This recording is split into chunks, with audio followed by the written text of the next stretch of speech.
I was appointed as Goodwill Ambassador for UN Women 6 months ago. And the more I've spoken about feminism, the more I have realized that fighting for women's rights has too often become synonymous with man-hating.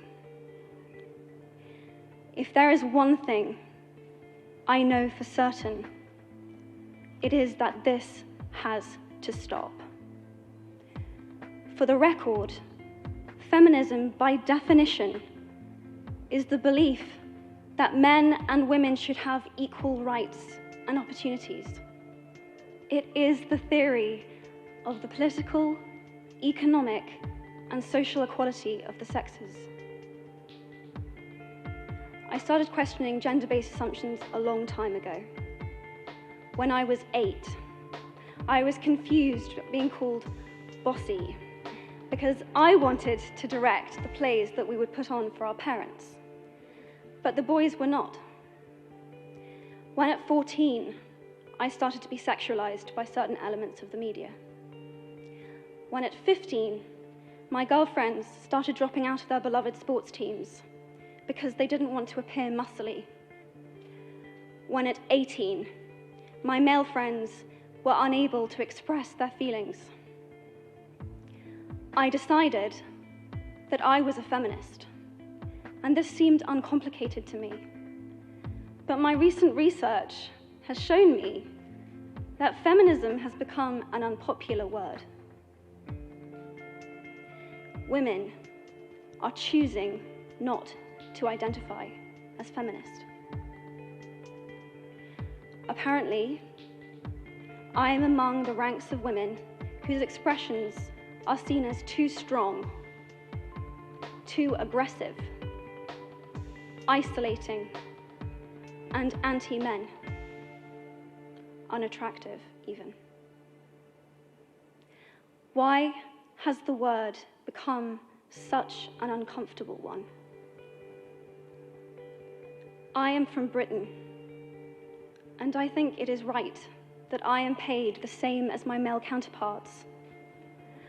I think it is right that I should be able to make decisions about my own body. I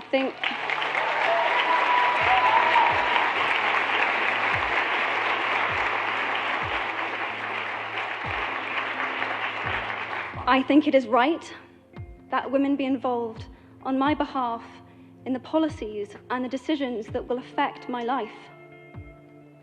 I think it is right that socially I am afforded the same respect as men. But sadly, I can say that there is no one country in the world where all women can expect to receive these rights. No country in the world can yet say that they have achieved gender equality. These rights I consider to be human rights, but I am one of the lucky ones. My life is a sheer privilege because my parents didn't love me less because I was born a daughter. My school did not limit me because I was a girl. My mentors didn't assume that I would go less far because I might give birth to a child one day. These influences were the gender equality ambassadors that made me who I am today. They may not know it, but they are the inadvertent feminists who are changing the world today. We need more of those. And if you still hate the word, it is not the word that is important. It's the idea and the ambition behind it. Because not all women have received the same rights that I have. In fact, statistically, very few have been. In 1997, Hillary Clinton made a famous speech in Beijing about women's rights. Sadly, many of the things that she wanted to change are still true today. But what stood out for me the most was that less than 30% of the audience were male. How can we affect change in the world when only half of it is invited or feel welcome to participate in the conversation? Men, I would like to take this opportunity to extend your formal invitation.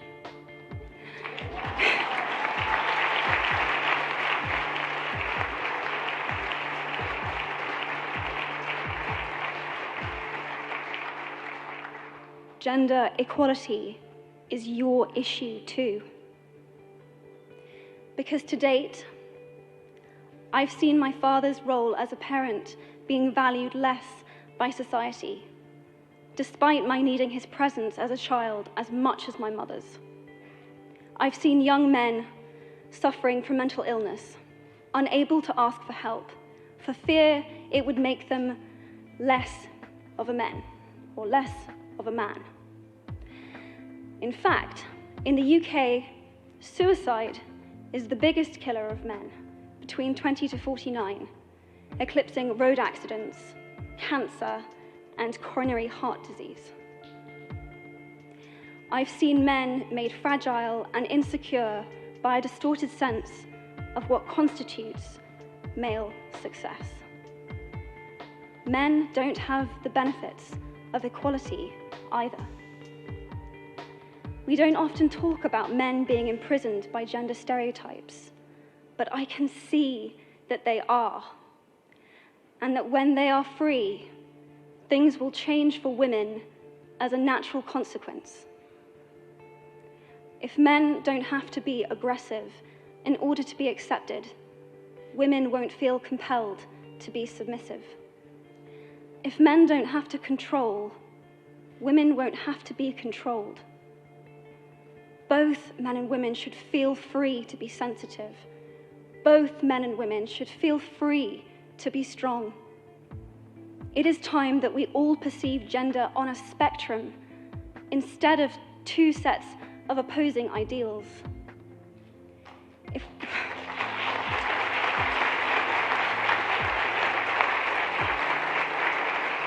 If we stop defining each other by what we are not and start defining ourselves by who we are, we can all be freer. And this is what he for she is about. It's about freedom. I want men to take up this mantle so that their daughters, sisters, and mothers can be free from prejudice, but also so that their sons have permission to be vulnerable and human too. Reclaim those parts of themselves they abandoned, and in doing so, be a more true and complete version of themselves. You might be thinking, who is this Harry Potter girl?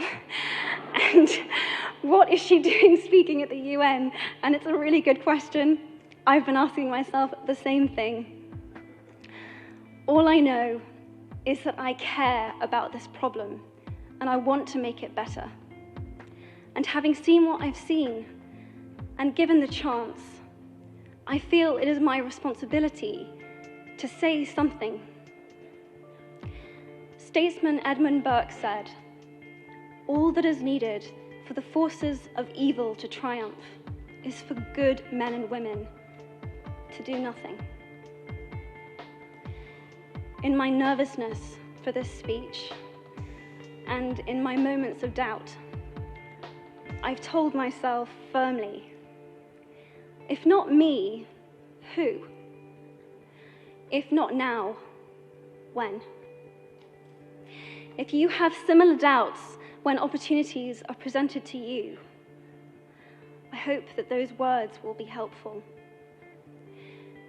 Because the reality is that if we do nothing, it will take 75 years, or for me to be nearly 100, before women can expect to be paid the same as men for the same work.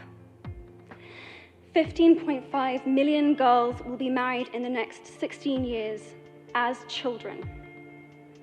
And at current rates, it won't be until 2086 before all rural African girls can have a secondary education.